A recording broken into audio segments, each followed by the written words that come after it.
말씀은 마태복음 28장, 마태복음 28장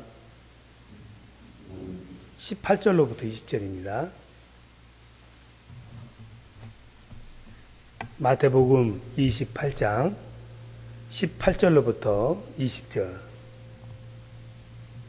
마태복음 가장 끝입니다. 같이 읽도록 하겠습니다. 예수께서 나와 일러 가라사대 하늘과 땅의 모든 권세를 내게 주셨으니 그러므로 너희는 가서 모든 족속으로 제자를 삼아 아버지와 아들과 성령의 이름으로 세례를 주고 내가 너희에게 분부한 모든 것을 가르쳐 지키게 하라. 볼지어다 내가 세상 끝날까지 너희와 항상 함께 있으리라 하시니라. 아멘. 오늘 이 본문 말씀은 주님의 지상 명령이라고 그랬습니다. 이거는 주님이 이 땅을 떠나시면서 승천하시면서 500여 문대를 향해서 주었던 Great Commission이라고 그랬죠. 그래서 모든 믿는 자들이 주님이 없는 이 땅에서 하나님 나라를 어떻게 이루어야 될까 하는 것에 대한 좌우명입니다. 모든 교회의 사명이죠.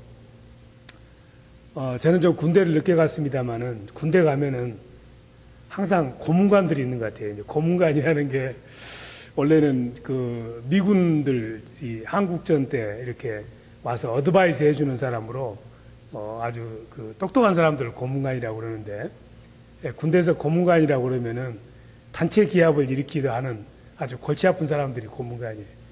눈치 코치가 없어가지고 분위기 파악을 못하는 사람을 고문관이라고 그러는데, 논산훈련에서 훈련소에 고문관이 하나 들어왔어요. 하여튼 머리를 막 깎고 이제 논산훈련소 들어가면은, 요즘은 많이 다르지만 하여튼 기차 타고 가면은 수영연대에서 이제 환영을 해줍니다. 그러면서 교관이 딱 나와가지고, 자, 제군들은 이제부터 세상 것은 다 잊어야 된다.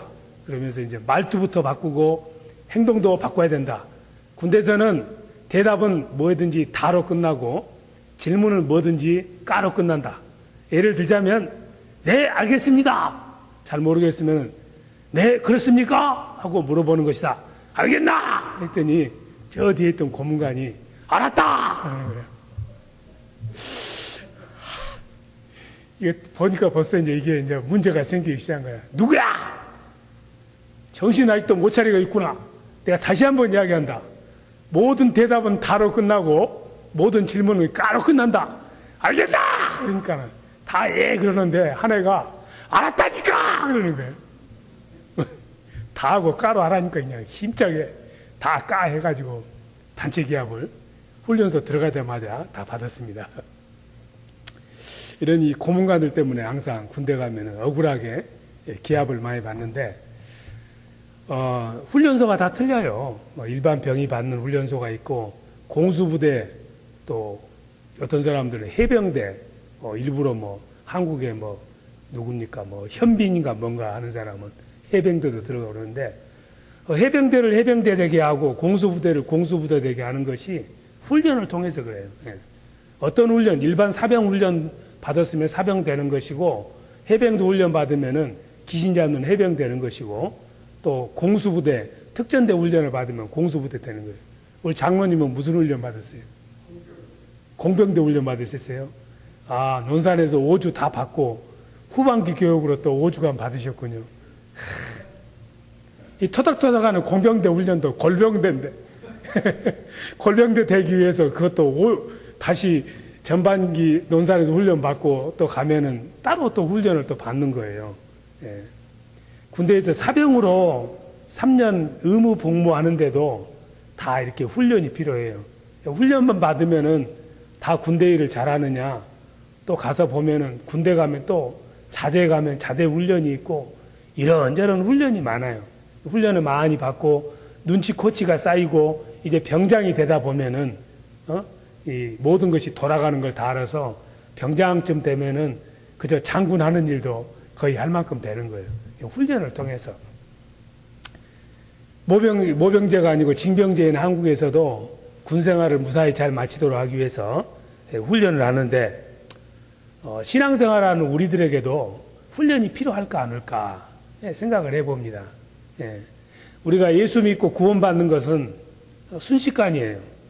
말씀 듣고 마음으로 믿고 입술로 고백하면은 로마서 10장 10절 말씀대로 그 순간에 구원을 받습니다. 하나님의 자녀가 되지만은 과연 하나님의 자녀로 태어나서 그 하나님의 자녀다운 삶을 사는 데는 아무런 훈련이 필요 없이 하나님의 말씀대로 다 살 수 있을까? 그거는 퀘스천 마크예요. 그래서 교회가 있는 이유가 무엇일까? 구원받은 백성들이 교회에 모이잖아요. 교회에 모여서 예배도 드리고 기도도 하고 친교도 하고 이게 교회의 존재 이유 중에 하나죠. 그리고 나서는 또 받은 은혜를 가지고 세상에 나가서 복음을 증거하는 것이 모이는 교회, 흩어지는 교회. 이게 이제 교회의 이 세상의 존재 이유인데 과연 그러면 그 사이에 모였다 흩어지는 그 사이에 교회에서 무엇을 하는가? 교회에서는 예배와 성경 공부와 이런 모든 걸 통해서 훈련소처럼 성도님들을 훈련시켜 드리는 거예요. 에베소서에 나오는 6장에 나오는 영적인 무장을 해주는 것입니다. 만일에 교회에서 말씀이나 기도나 여러 가지 성경으로 우리를 영적으로 무장해 주지 않으면은 세상에 나가서 무참히 깨어질 수밖에 없어요. 우리가 그리스도인다운 삶을 살기 위해서는 교회의 중요한 사명 중에 하나가 복음을 전하는 것이기도 하지만은 모이는 성도들을 영적으로 양육하는 것이 교회의 큰 사명 중에 하나입니다. 이것을 게을리하게 되면은 교회가 있기는 있지만은 힘을 제대로 쓸 수가 없어요. 교회는 누구나 옵니다. 누구나 오기 때문에 어떤 사람은 와야 되고 어떤 사람은 오지 말고 우리가 선택할 수가 없어요. 그런데 일단 교회에 오게 되면은 그 사람들을 교회에 오신 분들을 어떤 사람으로 바뀌냐 하는 것은 교회의 책임이에요. 특별히 교회 내에서 어떤 사람이 어떤 일을 감당할 것인가 하는 일꾼을 세우는 것은 교회가 자유롭게 선택할 수 있는 거예요. 그런데 그 일꾼을 세울 때 어떤 사람을 세워야 되고 어떤 자질을 가진 사람을 세워야 될 것인가 하는 것은 교회가 정한 규칙을 따라야 되는데 반드시 아무나 하는 게 아니고 일정한 틀에 맞춰서 그런 자질에 해당하는 사람을 그 자리에 세우게 되어 있습니다. 그런데 가장 중요한 것이 될 수 있으면은 모범이 되고 영적으로 말씀으로 기도로 잘 양육된 사람들이 그 자리를 맡아서 하면은 교회가 든든한 반석 위에 서게 되는 것이죠. 교회는 누구나 올 수 있지만은 교회를 세워 나가는 일꾼들은 교육을 통해서 이루어진다는 거예요. 그래서 우리가 흔히 은혜로운 예배를 많이 추구를 하는데 물론 예배 환경이나 음악이나 설교나 또는 예배 순서나 찬양이나 이런 것들이 예배를 좋게 하는 것은 사실입니다. 그런데 진짜 예배를 예배답게 하는 것은 우리가 요한복음 4장 24절에 나오듯이 하나님은 예배를 예배답게 하도록 하기 위해서 누구를 찾냐 하면은 신령과 진정으로 예배드린 자를 찾는다고 그래요. 그 말씀은 무슨 말씀이냐 하면은 진짜 예배가 예배다운 예배가 되기 위해서는 좋은 찬양이나 설교나 이런 외적인 것들이 예배를 예배답게 하는 것이 아니라 신령하고 진정한 마음을 가진 사람, 예배자가 예배 드릴 만한 마음이 되어 있는 사람들이 예배를 드릴 때 예배가 예배다워야 된다는 거예요. 말이 좀 어렵습니까? 우리가 장작이 있는데 장작을 불을 태우려면은 비에 젖은 장작을 불에 태우면은 잘 안 타요.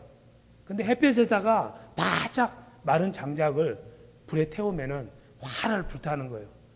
마찬가지로 우리가 한 주간의 삶이 예배자로서의 삶이 온전히 준비가 안 되어 있는 상태로 나오는 것은 물이 묻어 있는 장작으로 나오는 거예요.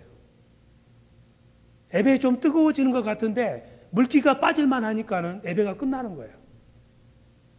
그런데 내가 마치 우리가 차골처럼 정말 신령하고 진정한 마음으로 예배에 나오게 되면은 거기에는 불이 붙는 거예요. 결국은 예배자다운 마음의 자세로 예배에 나올 때 예배가 예배다워지는 것이지, 내가 준비되지 않고 예배에 나와서 은혜가 물론 있습니다.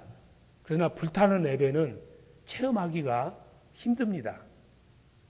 예배자다운 예배를 삶을 살기 위해서는 교회 안팎에서 계속해서 훈련이 필요하고 하나님의 말씀으로 양육이 돼야 되는 거예요. 토양이 바뀌어야 된다. 영적인 토양이. 우리의 신앙생활에 토양이 바뀌지 않으면은 예배가 이전과 똑같은 예배로 계속 갈 수밖에 없어요. 좋은 토양에서 좋은 열매가 맺는 것입니다. 좋은 토양에서 좋은 열매가 맺는 거예요. 그래서 앞으로 우리 교회에서는 그동안의 교회가 많이 치중하지 못했던 양육, 훈련을 많이 우리가 강조할 거예요.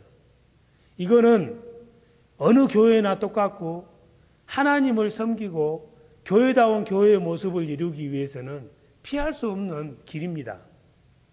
예수님께서도 이 땅에 오셔서 오병이어도 하시고 많은 병자들도 고쳐주셨지만은 예수님이 이 땅에 오셔서 가장 신경 썼던 것이 많은 시간, 거의 5분의 4의 시간을 어디다 많이 투자를 했냐면은 12명 제자를 양육하는데 온 정열을 다 바쳤어요. 예수님께서는 12명의 제자를 불렀어요. 처음에 와보라! 와보라 하고 불러서 4개월을 같이 다녔습니다. 와보라고 부를 때 12명의 제자들은 호기심 때문에 따라다녔어요. 이분을 따라다니면 뭔가 좋은 일이 있을 것 같다. 가나 혼인잔치에서 물이 변화해 포도주가 되게 하고 뭔가 따라다니면은 어떤 신기한 일이 생길 것이라는 호기심을 가지고 4개월을 따라다녔어요. 4개월을 따라다니면서 예수님이 하는 일을 바라보고 예수님이 가르치는 걸 들으면서 이분은 뭔가 좀 다른 분이다 하면서 마음에 결심이 섰을 때 예수님께서 이제 이 제자들에게 나를 따르라. 다음 단계로 바꿔가는 거예요. 내가 너희들로 하여금 사람을 낚는 어부가 되게 해주겠다. 처음에는 오너라 해놓고 그 다음부터는 나를 따르라. 오너라가 4개월이에요. 나를 따르라 하면서 제자들에게 이제 본격적으로 말씀을 가르치고 천국이 무엇이고 하나님이 누구고 이 모든 것을 동고동락하면서 가르치는 기간이 10개월이었습니다. 10개월이 지나고 나니까는 제자들이 눈이 뜨기 시작하는 거예요. 질문도 하고 베드로 같은 사람은 내가 누구다 하려니까 주는 그리스도시요 살아계신 하나님의 아들입니다 하고 마태복음 16장 16절에서 고백할 만큼 제법 성장한 거예요. 그리고 나니까 이제 10개월이 지난 다음에 예수님께서 제자들에게 너희들은 항상 나와 함께 있어라. 항상 나와 함께 있으라 하면서 아주 앞으로 내가 장차 십자가에서 죽을 것이고 부활할 것이고 천국이 어떻게 될 것이고 앞으로 너희들이 내가 떠난 뒤에는 어떻게 살아야 될 것이고 이런 모든 것들을 가르치는 기간이 20개월이었어요. 생각해 보세요. 4개월 동안 와보라 호기심으로 제자들을 부른 다음에 10개월 동안 나를 따르라 하면서 여러 가지 말씀으로 양육하시고 이제 제법 머리가 굵어지나부터는 항상 나와 함께 있으라 하면서 더 심도 있는 하나님의 말씀을 나누는 시간이 20개월이었어요. 그러니까 토탈하면 얼마입니까? 4개월 더하기 10개월 더하기 20개월이면은 34개월이죠? 34개월이면은 우리가 흔히 말하는 3년의 세월을 예수님과 동고동락을 해서 12제자가 우뚝 서니까는 이 12제자가 세상을 바꾸는 거예요. 오병이어를 먹었던 3만 명이 세상을 바꾼 것이 아니라 예수님과 밀착되어서 동고동락하면서 예수님에게 3년의 세월 동안을 말씀을 배우고 생활을 본을 배웠던 사람들이 세상을 바꿨는데 이 12명이 그러면 똑똑한 사람들이냐? 아니에요. 이 12명들이 아주 우리가 보기에 별로 유명한 사람들도 아니고 어떻게 보면 평범한 사람들이에요. 평범보다 좀 못할 수도 있었어. 사는 출신지도 보면은 갈릴리예요. 번듯한 예루살렘이나 헤브론 사람들이 아니고 갈릴리, 바닷가, 촌 사람들이야. 갈릴리 사람들은 어투도 이상하고 뭐 이렇게 사투리를 쓰고 이러기 때문에 인정해 주지 않는 사람들이에요. 이 12명의 제자들이 대부분이 갈릴리 어부들이거나 아니면은 세관원이거나 조금 사회적으로 그렇게 유명한 사람들이 아니에요. 그런데 이 사람들을 모아서 4개월, 10개월, 20개월 동안 집중적으로 예수님께서 훈련을 하니까는 이 12명이 능력 있는 사람으로 바뀌어서 오늘 이 성경에 보면은 마지막 예수님이 떠나시면서 하늘과 땅의 권세를 너희에게 주었노니 이렇게 말씀하시는 거예요. 만일에 똑똑하고 유명한 사람만, 그런 사람만 예수님의 제자가 됐다면은 우리들은 희망이 없습니다. 그런데 누구나 될 수 있다는 것을 보여주시기 위해서 그런 평범한 무리 중에서 뽑으셔서 3년여의 세월 동안 예수님이 훈련을 시킨 거예요. 아주 특공대로 만들어 놓은 거예요. 일당백으로 만들어 놓은 거예요. 그 중에서 가장 훌륭했던 제자 중에 하나가 베드로 아닙니까? 우리가 잘 알다시피 성경은 베드로 실수투성이에요. 예수님에게 꾸중이나 듣고 엉뚱하고 어떻게 보면 고문관이에요. 예수님이 다 나 까로 끝난다 그러니까 알았다 하고 이야기한 사람이 바로 베드로예요. 이게 골치 아픈 사람인데 이 사람도 3년을 예수님에게 훈련받고 배우다 보니까는 하늘과 땅의 권세를 받아가지고 어느 날 성령에 충만해가지고 오순절 성령 강림 때 그 성전 앞들에서 설교를 했더니 어떤 일이 일어났습니까? 예? 설교 한 편에 3,000명이 예수 믿은 거예요. 설교 한 편에. 설교 한 번 했는데 아마 30분 정도 했을 것 같아요. 그 30분 만에 3,000명, 1분에 1,000명씩, 한 명씩 그냥 변화시킨 거예요. 그게 바로 사도행전 2장에 나오는 말씀이에요. 같이 한번 봅시다. 사도행전 2장. 사도행전 2장. 베드로가 설교를 했더니 나도 좀 이런 일이 있었으면 좋겠어요. 예. 베드로가 설교를 했더니 하루아침에 그냥 순간적으로 2장 41절. 예. 2장 41절, 42절. 예. 사도행전 2장 41, 42절. 예. 같이 읽습니다. 그 말을 받는 사람들은 세례를 받음에 이날의 제자의 수가 3,000이나 더하더라. 저희가 사도의 가르침을 받아 서로 교제하며 떡을 떼며 기도하기를 전혀 힘쓰니라. 예. 세례를 받음에 이날의 제자의 수가 3,000이나 더하더라. 예. 제자의 수가예요. 성도의 수가 3,000이 아니에요. 예. 제자가 먼저 되고 성도가 되는 거예요. 초대교회에서는. 오늘날은 거꾸로 돼서 성도가 먼저 되고 나중에 제자가 되는데 초대교회에서는 먼저 제자가 되고 그 다음에 성도가 되는 거예요. 굉장히 의미가 깊습니다. 3,000명이 순식간에 예수를 믿게 돼서 제자의 길을 걷는 거예요. 그 12명 중에 한 명이 3,000명을 변화시킨 거예요. 순간적으로. 여러분들이 지금 한국에 근자의 아주 유명한 목사님들이 김중곤 목사님, 그 다음에 요즘도 활동하시는 그 치유사역 하시는 정태기 목사님이라고 있어요. 이 정태기 목사님 세미나나 이런 데 가면 참 좋습니다. 아주 부드럽게 말씀, 경험도 많으시고 아주 그 어려운 사람들의 그 치유 상담을 많이 해봤기 때문에 아주 사례집이 엄청 많은 분인데 아주 소박해요. 이 김중곤 목사님은 한국의 CCC를 해가지고 얼마나 많은 사람들을 변화시켰는지 모르는데 이 두 분들이 저기 신안군 증도라는 그 목포 앞바다에서 한참 신안군 가가지고 거기서 또 배 타고 목포 한번 나오려면 이틀 날 잡아서 나와야 되는 아주 섬도 갈매기도 안 가는 섬에 사는 거예요. 이 섬 아주 깡촌에서 살던 사람들이 한국의 기독교를 움직이는 그런 능력 있는 8분이나 그 교회, 그 증도라는 조그만, 한국에서 복음화율 제일 높은 데가 증도래요. 그 증도라는 그 조그만 섬이 한 2천 몇 명이 사는데 95%가 예수 믿는데요. 네. 복음화율이 전 세계에서 제일 높아. 95%. 근데 이곳에 그 일제시대 때 문중경이라는 여자 전도사님이 들어가가지고 거기서 복음을 전해서 이 까까머리 그 김중곤, 그 다음에 정태기 목사, 이봉성 목사, 뭐 이런 사람들을 모아놓고 제자 훈련을 했던 거예요. 그 여자 전도사님이. 그래 이 사람들이 예수 안에서 변화를 봐서 베드로가 된 거예요. 나중에 무트로 나와서 얼마나 하나님에게 크게 쓰임 받는지 몰라요. 예수 안 만났으면은 그 문중경 전도사에게 개인적으로 양육을 받지 않았으면은 그저 물론 그것도 의미 있는 삶이죠.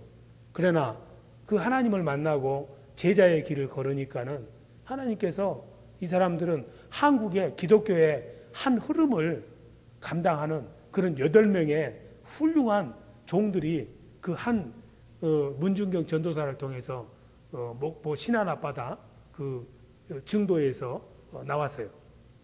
오늘 이 베드로도 설교를 해서 3,000명의 제자가 나왔는데 이 제자들이 여러분들 가만히 생각해 보세요. 자, 구원 받았다.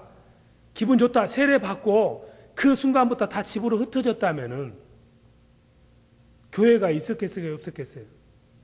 야, 우리 구원 받았다. 자, 집으로 가자. 각각 뿔들이 흩어졌으면은 오늘날의 교회는 탄생할 수 없었어요. 교회가 구원받은 사람들로 모일 수 있는 탄생의 근거가 어디에 있냐면은 훈련을 통해서 교회가 생긴 거예요. 3,000명이 구원받았다. 자, 이제 됐다고 다 집으로 갔더라면은 교회는 이 땅에 있을 수가 없었어요. 가정교회는 있을 수 있겠지. 여기 보면은 교회가 탄생하게 된 이유가 42절에 보니 제자의 수가 3,000이나 더했는데 42절에 41절하고 42절 사이에 수많은 세월이 흐른 것입니다. 저희가 사도의 가르침을 받아 이렇게 되어 있어요. 사도의 가르침을 받아. 믿는 것은 순식간에 됐지만은 그 믿는 사람들이 모여서 교회가 되기 위해서는 양육을 받아야 됐어. 훈련을 받아야 됐어. 군대가 돼야 됐어. 계속 교회에 나와서 주일날도 그렇지만은 주중에도 하나님의 말씀으로 사도들에게 훈련을 받았던 거야. 훈련을 받으니까는 성도가 됐던 거예요. 성도라는 것이 무엇이냐면 바로 교회 아닙니까? 그래서 교회가 서기 시작한 거예요. 훈련으로, 교육으로, 양육으로 교회가 된 것이지 그냥 된 것이 아닙니다. 우리가 잘 아는 빌리 그레함 목사님이 있는데 빌리 그레함 목사님이 얼마나 많은 사람, 베드로보다 더 크게 드셨어요. 한 번씩 큰 이런 야외 풋볼 경기장에서 설교 한번 하고 결신, 여의도 한국에서도 100만, 그때 한국에 있는 젊은이들이 뭐 선교사로 자원한 게 얼마 했다? 10,000명이 선교사를 자원했다나? 하여튼 이 빌리 그레함 목사님이 한번 설교하면은 그냥 운동장으로 결신할 사람, 예수를 주님으로 영접할 사람들은 앞으로 나오라고 그러면은 그 필립을 보면은 스탠드에 있고 이런 사람들이 거의 다 나와요. 몇만 명이 예수 믿어요. 한 번에 5,000명 막 이렇게 예수 믿어. 몇 번 그러고 다녔는데 다 예수 믿었어. 그런데 열매가 하나도 없는 거예요. 그날 예수 믿기로 딱 결심하고 그 운동장을 떠나는 순간 믿음이 다 사라져 버렸어. 교회로 연결이 안 되는 거예요. 빌리 그레함 목사님이 잡기는 잡은 것 같은데 아무것도 남는 것이 없는 거야. 야, 이거 큰일 났다. 이걸 어떻게 해야 되느냐. 그래 연구를 하는 결과 도슨 트로트맨이라는 사람이 있는데 이 사람은 내비게이터 선교회를 이렇게 처음 시작한 사람이에요. 내비게이터 선교회. 이 사람이 참 많이 배운 사람은 아니에요.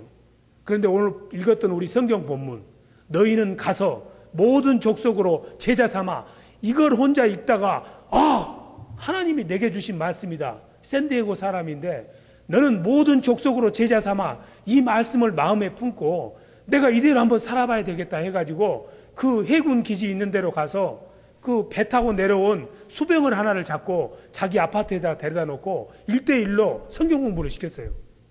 성경을 암송시키고 그리고 사명을 준 거야. 자, 예수님께서 너에게 사명을 줬다. 너는 모든 족속으로 제자 삼아. 너는 배 타고 이제 6개월 동안 전 세계를 주유하는데 너 그 뱃속에 있는 수병들을 다 제자화 시켜라.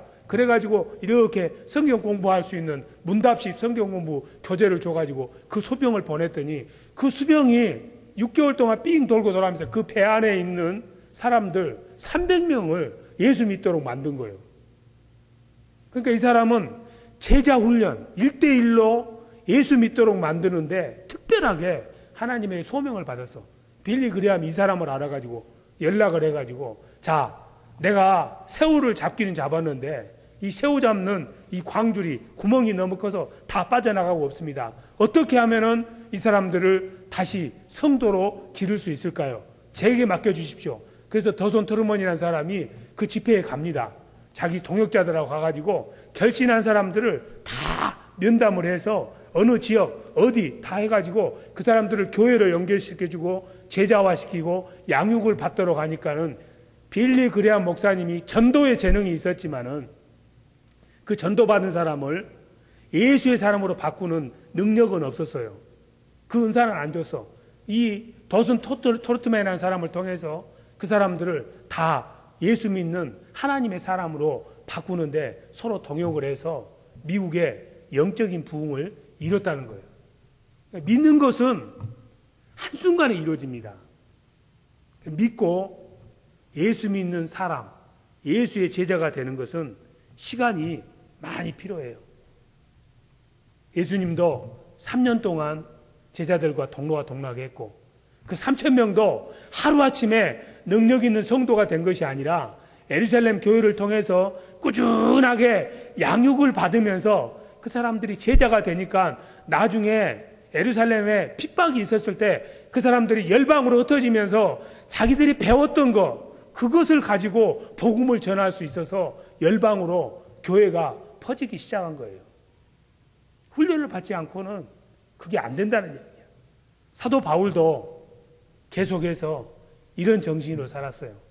사도 바울이 아시아로 오고 싶었는데 사도행전 19장 20절에 보면은 하나님께서 어느 밤 마게도냐 환상을 보여주면서 너는 유럽으로 가라. 방향을 바꿔서 유럽으로 가면서 드로가에서 2년, 밀레노에서 3년을 보내는데 사도행전 20장 31절에 보면은 이렇게 써 있습니다. 그러므로 여러분이 일깨어 내가 3년이나 밤낮으로 쉬지 않고 눈물로 각 사람을 훈계하던 것을 기억하라. 이 말씀은 무슨 말이에요? 밀레노에서 3년 동안 밤낮으로 제자들을 훈련했다는 거야. 성도들을 훈련했다는 거야. 훈계했다는 말이 훈련했다는 말이에요. 3년 동안. 그런데 오늘날 이러한 예수님의 제자 양육이나 사도 바울이나 베드로, 사도들의 그 훈련을 쫓아서 많은 교회들에서 제자 훈련을 합니다. 제자 훈련하는 교회들은 보통 일주일에 이 그룹으로, 스몰 그룹으로 모여서 최대한 12명씩 모여가지고 이렇게 훈련을 하는데 2시간 내지 3시간을 소비를 해요. 2시간 내지 3시간. 일주일에. 그러면은 사도 바울이 3년을 밤낮으로 제자 훈련을 해서 열매가 있었는데 우리가 일주일에 2시간 내지 3시간 주일 말고 따로 훈련을 받으면은 사도 바울이 했던 그 제자 훈련의 결과를 얻으려면은 우리는 사도 바울에 한참 못 미치지만은 시간적으로 그 정도의 시간을 투자해서 우리가 하나님의 사람으로 변화받는데 2시간, 3시간 일주일 해가지고 몇 년이 걸릴 것 같아요? 권사님 계산 잘할 것 같은데. 3년 사도 바울이 했던 것을 우리가 일주일에 2시간, 3시간 하면은 3년을 채우려면 얼마나 해야 돼요? 계산이 안 나오죠. 간단히 계산하면은 일주일에 2, 3시간 해가지고는 3년을 채우려면은 21년이 걸려요. 21년을 해야 시간적으로 그렇게 맞는 거예요. 뭐 꼭 그렇게 되는 건 아니지만 그러면은 그냥 우리 안 된 게 아예 그냥 포기할까? 생업을 포기하고 교회에 3년간 있을 수는 없잖아요. 우리가 그럴 여유 있는 사람도 아니고 하나님 그렇게 부르지도 않았고 그래도 됩니다. 마음이 있으면 되는 거예요. 2시간, 3시간 해가지고도 1년 하고도 엄청나게 하나님 일들을 크게 감당하는 종들이 많아요. 지난번에 왔던 우리 그 메릴랜드 빌리프 교회 그 공강의 장로 같은 분도 장로님이시고 병원에서 자기 일도 있지만은 교회 목회자보다도 더 많은 사역을 감당하고 책도 쓰는 것을 여러분들이 보지 않습니까? 결국 우리가 2시간이 됐든 3시간이 됐든 꾸준하게 말씀과 기도로 1대1로 또는 그룹으로 가르침을 받지 않고는 절대로 예수님의 제자가 될 수 없습니다. 제자 되는 것이 예수님이 우리들에게 향해서 원하는 것이에요. 오늘 우리가 성경 본문 읽었던 거 마태복음 28장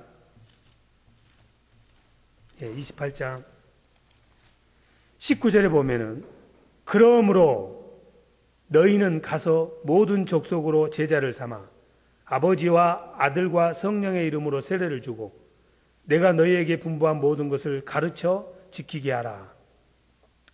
오늘 여기 있는 말씀의 뜻은 우리가 다 알아요. 가서 복음을 전해라. 근데 복음을 전하기 위해서는 전할 것이 있어야지. 내게 든것이 있어야 나눠줄 거 아닙니까?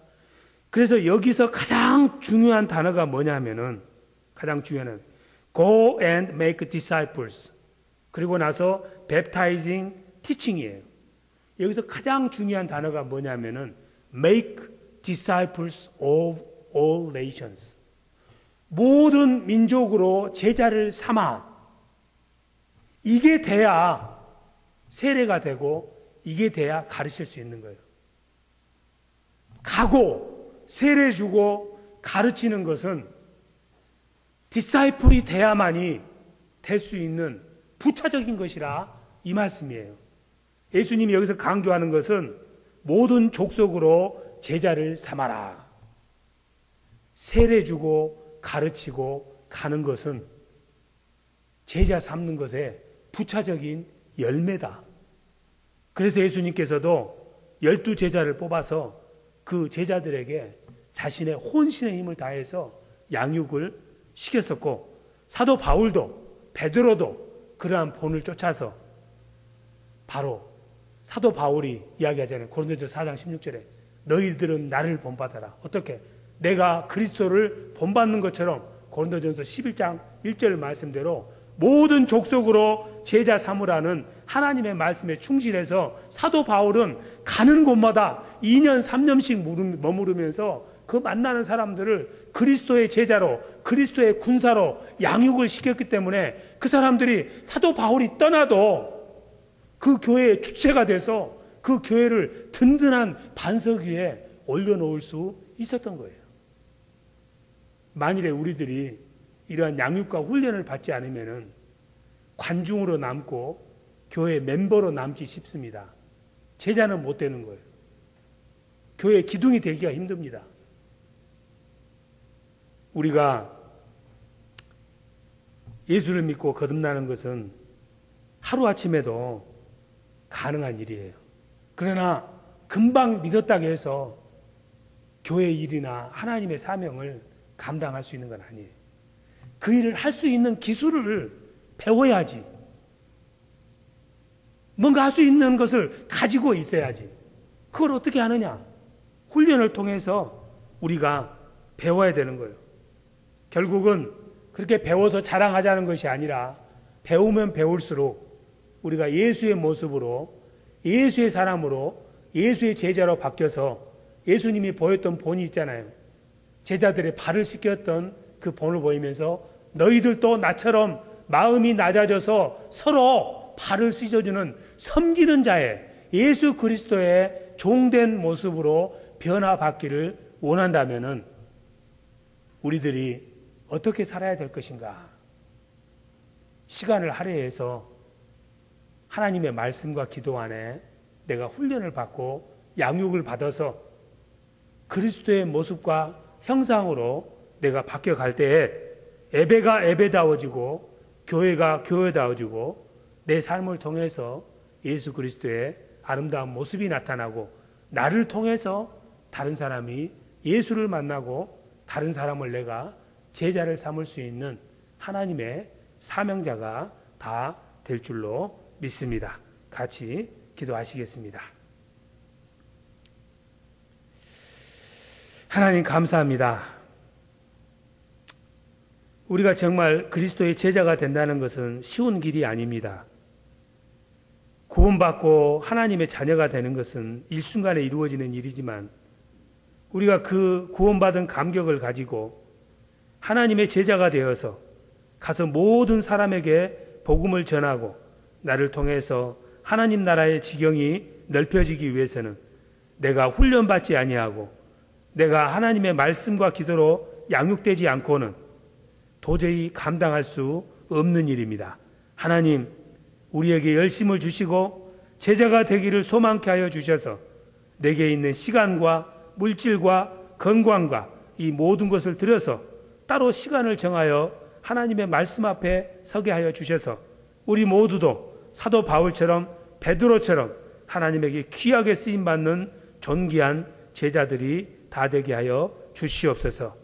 감사와 영광을 주께 돌리며 예수님 이름으로 기도합니다. 아멘.